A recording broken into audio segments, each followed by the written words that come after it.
Salut à tous, j'espère que vous allez bien. On est parti pour de l'analyse technique sur le marché des cryptos. Comme d'hab, on va parler du Bitcoin, de l'Ethereum. On ira voir beaucoup d'altcoins. Je vais vous expliquer les setups. On est pour moi dans des grosses zones de fair value gap et du coup, il y a de fortes chances qu'on se fasse rejeter. Encore une fois, il y a beaucoup de gens qui essaient de me catégoriser. Soit je suis long, soit je suis short. Les gars, j'ai compris que ce bull run était complètement fucked up. Mon objectif, c'est d'ouvrir des trades court terme, de prendre mon argent et de me barrer. Ça va être ça mon objectif pour du coup les prochains mois.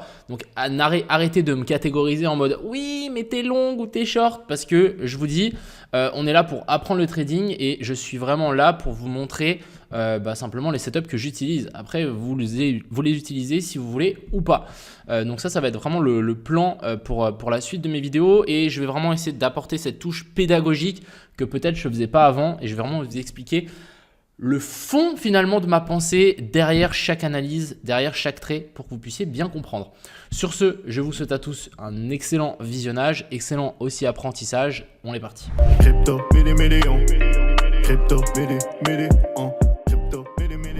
Avant de commencer, je tenais juste à vous dire que les concours que j'ai lancés sur mon Telegram et sur mon Twitter sont toujours valides et vous pouvez toujours participer.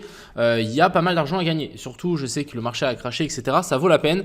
Donc, je vais encore continuer à gratter à quelques exchanges pour voir s'ils peuvent pas me donner quelques trucs simplement à vous donner. Je pense que c'est le moindre des choses si je peux faire quelque chose. Donc voilà, je vais continuer à faire ça. Enfin bref, on est directement parti sur ce BTC. Donc, je vous avais mis cette analyse hier et sur mon Twitter, et je vous ai dit, pour moi, il y a deux scénarios, deux zones dans lesquelles je cherche des shorts. Je ne dis pas que ça va descendre, je cherche des shorts dans ces zones-là. Et si, bien évidemment, si on a mon setup, et mon setup, vous commencez à le connaître, je prends un short quand on revient et qu'on fait le rebond. Si j'ai pas ça, je ne short pas. C'est autant simple que ça. Donc, pour moi, on a toujours, à chaque fois qu'on a eu du coup un dump, vous voyez qu'on a accumulé les liquidités au sud, on a accumulé ces liquides au sud, on a eu la même chose ici.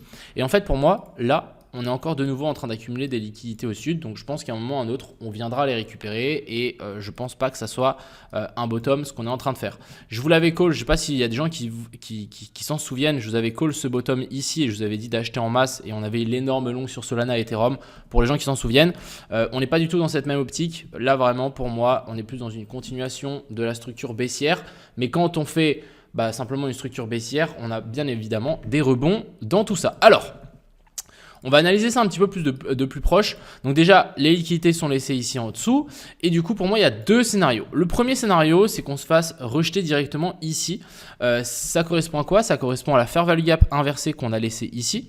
Ça correspond à la fair value gap ici en 1 heure aussi. Donc pour le moment, actuellement, on est pile dedans et ça fait plutôt bien le taf. Donc, c'est de s'inverser soit ici. Et maintenant, à partir de cette zone-là, on vient chercher beaucoup plus bas parce que la FVG, pour les gens qui s'en souviennent, en daily, ici, avait été touchée et avait été plus ou moins comblée. Et on s'était fait rejeter, donc très bien. Maintenant, je me dis, c'est vrai qu'on peut monter un petit peu plus haut. N'oublions pas que demain, on a cette espèce de sommet crypto aux États-Unis et ça peut clairement nous faire pumper le marché. Encore une fois, un peu de manipulation dans ce marché qui est déjà assez fucked up. Ça c'est très possible. Donc, je me dis que si demain ça s'accélère un petit peu, on peut peut-être pumper et venir récupérer les liquidités ici au-dessus. Alors, pourquoi on peut facilement récupérer ces liquidités au-dessus ? On a même une zone de fair value gap indiquée juste ici au-dessus. Mais en fait, on peut clairement remonter dans ces zones-là et ensuite après rechuter. Pourquoi ? Parce qu'en fait, ici, on est venu faire un énorme boss. Donc, quand je dis qu'on fait un énorme boss ici, c'est qu'on a breakout la tendance haussière, on est passé en baissier. Et quand on est en baissier, on a souvent des rebonds avant de vraiment redescendre. Je peux vous montrer un exemple qui date un petit peu. C'est celui-ci. C'est pas exactement la même le même setup, mais en gros, là, on a eu le cost, déviation au nord. Ensuite, ici, on a eu la grosse clôture ici en dessous. Qu'est-ce qui s'est passé? En fait, on a eu un rebond qui est venu récupérer la grosse zone de fair value gap qu'on avait laissée et indiquée ici, la zone des 0,68, et après ça s'est crashé. Donc ça, c'est quelque chose qu'on peut largement faire sur le Bitcoin, et c'est pour ça que je me dis que si on a un rebond dans ces zones-là, ça peut être excellent de déjà potentiellement hedger ses positions et d'ouvrir un short. Avant d'ouvrir un short, n'oublions pas, on veut une inversion de structure. On veut une vraie clôture sous le dernier plus bas pour vraiment que ça s'inverse. Si on n'a pas ça, simplement, on n'a pas de chance. C'est exactement ce qu'on a ici. Pour le coup, en fait, on n'a pas d'inversion structure. Donc, pourquoi j'essaierai de tenter un short ici? Je ne vais pas le faire. Donc, Même si on regarde la pattern, même celui-là, pourquoi celui-là je ne l'ai pas pris? Parce qu'en fait, on avait laissé ces highs ici au-dessus. Et pour moi, c'était pas très intéressant. Plutôt, vraiment, on va prendre une autre dimension ici. Qu'est-ce qu'on a en 15 minutes? Qu'est-ce qu'on a? Mais en fait, on a une tendance haussière ici.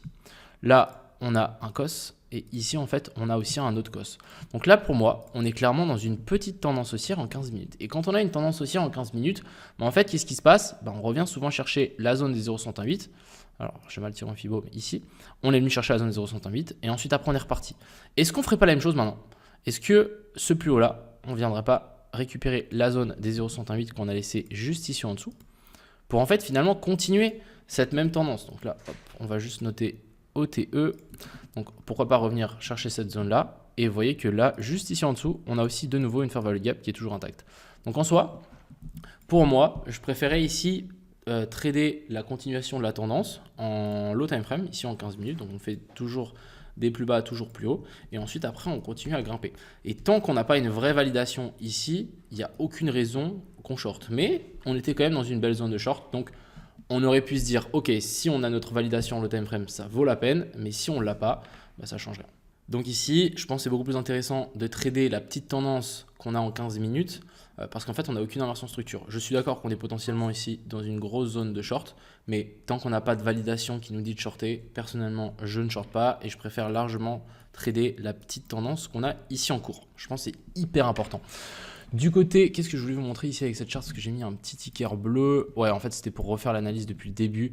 Mais bon, de toute façon, vous l'avez compris. Pour moi, il y a vraiment deux zones. Il y a soit cette zone ici, on chute, soit on remonte un petit peu plus et après, on rechute. Mais pour être honnête, les gars, je pense que là, on a quand même fait un gros breakout et je verrai mal le Bitcoin remonter jusqu'ici en haut. Mais pour le moment, c'est le setup que j'ai actuellement.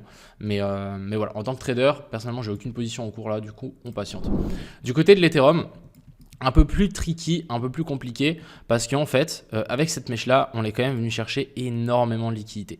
Donc en fait, le truc, c'est que si ça, c'est valide, on peut s'attendre à un rebond quand même. La dernière fois qu'on a fait ça, en fait, on est venu sweep ce high et regardez ce qui s'est passé, ça a vraiment lancé la tendance baissière. Donc c'est quelque chose qui peut clairement nous inverser la tendance et nous dire, ok, maintenant on remonte et on vient chercher un nouveau plus haut. C'est quelque chose qui est largement possible. Mais pour le moment, il n'y a rien qui nous dit qu'on va monter autant haut. Pour moi, on a des zones qui sont déjà très intéressantes. Ça va être la zone dans laquelle on est actuellement. Vous voyez qu'on a laissé des petites zones de fair value gap. Donc déjà, si on continue et on suit la tendance, on peut imaginer que là, on a un cos. Donc continuation de la structure baissière. On remonte en escalier. Vous voyez que là, on est descendu en ascenseur. On remonte en escalier. On vient taper ces zones-là. Et ensuite, après, on continue à descendre. C'est quelque chose qui peut largement être fait. Mais c'est là où je me dis, ok, on a le cul entre deux chaises, on est venu récupérer de grosses liquidités de tout ça. Par contre, en low time frame, on est toujours baissier. Donc, est-ce que ça va nous inverser? On verra ça dans les prochains jours. Ce qui est aussi assez intéressant, ça va être la zone de fair value gap qu'on a laissée juste ici au-dessus. Parce qu'en fait, ce qu'il faut comprendre, c'est que là, on n'a pas de clôture. Donc, si on n'a pas de clôture, ça veut dire qu'on peut finalement monter jusque là-haut. Donc, quand je dis monter jusque là-haut, c'est vers la zone des 3000 $, sans inverser la tendance. Là, si on fait une clôture au-dessus de ça, on ne peut pas dire que là, on a une inversion structure, mais on aura plutôt un sweep. Hop, on vient récupérer ça et ensuite, après, on pourra chuter. Donc là, il faudra vraiment faire attention quand on va revenir chercher cette zone-là et pas forcément rentrer en euphorie. Vas-y, les gars, on monte à 10 000. Je pense pas que ça soit excellent. Et comme on le voit à chaque fois, les zones de FVG sont à chaque fois touchées. En tout cas, sur l'Ethereum, ça marche très très bien. Donc je me dis, non, même chose, hein. Là, en plus, on s'est fait rejeter. Je me dis, si l'Ethereum grimpe un peu, on peut remonter jusqu'ici. Ça peut nous donner de nouveau, je pense, une très belle zone de short. Et pour moi, la target finale de cet Ethereum, ça va être la fair value gap en weekly qu'on a laissé ici en dessous. Si on vient la chercher, je pense que là, on peut vraiment se dire, ok, là, il y a un monde où ça se retourne et j'ai pas forcément envie de me dire que ça va être pris, hein. Je vous le mets juste là à l'écran, mais voilà, c'est pas l'objectif. Ensuite, je vais parler de 2-3 cryptos un peu random, mais je trouve assez intéressant les setups qu'on a actuellement dessus. Du côté déjà de Doge, on peut voir que là, on a laissé des lots. Donc ça, les gars, je peux vous dire, ça va être repris un jour ou l'autre, un peu comme ce qu'on avait laissé ici. On est venu les récupérer à un moment ou à un autre. Maintenant, c'est la vraie question, c'est de se dire, est-ce que la fair value gap en H4 qui est ici va nous faire inverser le cours? Pour le moment, on est toujours dedans. On n'a pas d'inversion structure, on n'a rien, donc on ne short pas, mais on est dans des zones très intéressantes pour essayer de chercher finalement un short. Même chose ici sur le XRP. J'avais dessiné ça il y a quelques temps. et après pourquoi pas redescendre, parce que là quand même on est venu faire un très joli sweep au-dessus de ces highs, et du coup ça me choquerait pas qu'on vienne récupérer la fair value gap en daily ici en dessous. Donc on est venu récupérer la petite zone de fair value gap en H1. Regardez-moi la précision du truc. Par contre, on n'a aucune inversion structure pour le moment. On a peut-être des fair value gap inversés, mais je ne sais pas si ça suffit. Donc je préfère rester, on va dire, spectateur pour le moment. Mais voilà, là on est vraiment redescendu en ascenseur, on monte en escalier. Pourquoi pas redescendre en ascenseur. Ensuite, XLM, même chose. On est venu taper la FVG qui avait là. Donc ça, c'est ce que j'avais dessiné un peu plus tôt. Mais bon, on est descendu plus bas, mais je pense que ça ne change pas mon scénario. Encore une fois, on monte ici en ascenseur. On est venu faire quelque chose d'assez intéressant, je trouve. Donc déjà, la fair value gap ici a été touchée. Très bien. On est venu re-sweep le high. Et en fait, quand on est venu sweep ce high, il me semble qu'on a une petite inversion de structure. Après, voilà, c'est en 5 minutes. On a un truc ici. Mais bon, c'est pas genre giga clean, je ne sais pas si on aurait pu vraiment short ça, mais c'est pour vous montrer que quand on a des sweeps dans ces zones de fair value gap, ça devient très intéressant à potentiellement short. Ensuite, le AR très très intéressant aussi. Alors, je vais vous montrer. Donc déjà le short de hier, on s'est fait stop loss à break even. On est bien parti, hein, vraiment ça a bien chuté, mais bon, on a eu un rebond. Donc ça veut dire que l'inversion structure n'était pas, on va dire, assez forte. Par contre ici, on a quelque chose de beaucoup plus intéressant. On a le COS qui est juste ici et on a le boss. Et en fait, ce boss, il est en quoi? Il est en 1 heure. Vous voyez qu'on est remonté, on est venu taper la fair value gap ici en H1 et bam, regardez comment on s'est fait rejeter direct. Donc est-ce que là, on n'aurait pas déjà notre continuation de tendance et est-ce qu'on ne devrait pas maintenant venir chercher les lots qu'on a laissés ici en dessous? Alors, personnellement, je ne suis pas dedans, mais du coup, ce qui peut être assez intéressant, c'est de se dire, ok, comment je vais pouvoir rentrer dans cette position et dans cette tendance ici qui est déjà baissière. Alors l'objectif ici, ça va être d'attendre qu'on fasse, je vais juste supprimer ça. L'objectif, ça va être d'attendre qu'on fasse une clôture soit en dessous de ce lot-là, soit en dessous de ce lot-là. Et une fois qu'on aura une vraie clôture, je ne sais pas, en 15 minutes, là, on pourra se dire, ok, là, ça devient intéressant. On va pouvoir placer du coup notre short sur la zone de fair value gap qu'on a laissé là. Stop loss ici, parce que normalement, on ne devrait pas y revenir tout de suite.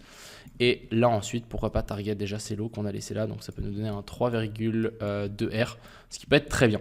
Parce qu'en fait, ce qu'il faut comprendre, c'est qu'on va sans doute confirmer la continuation de la tendance et ensuite après on va remonter chercher cette zone de fair value gap et ensuite rechuter.